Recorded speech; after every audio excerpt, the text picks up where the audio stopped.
during ulwaluko, boys are supposed to be taught what is it that they need to develop.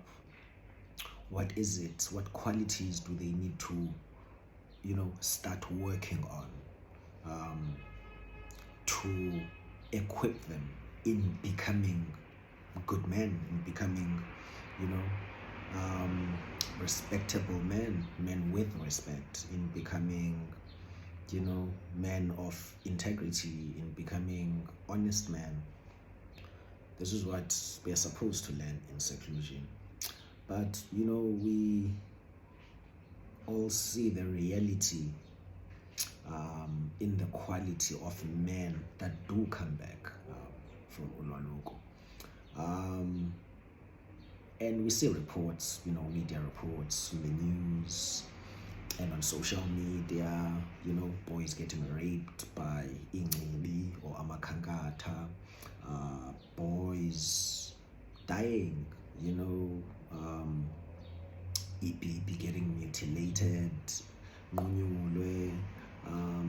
or boys hospitalized and, living with, very uncomfortable health conditions, some for the rest of their lives because of, a lack of care during their time during their time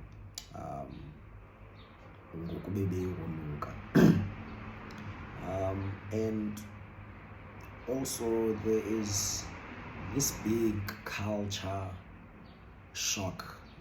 I say it's a culture shock for me, ngoba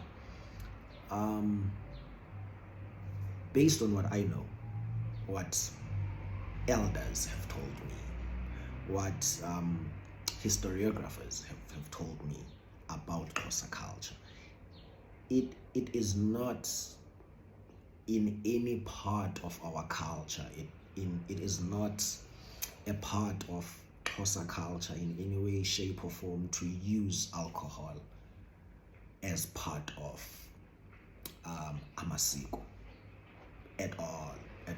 This is very new to Xhosa people, using alcohol as part of amasiko. It's extremely new, something that Xhosa people have only started doing within the last 100 years.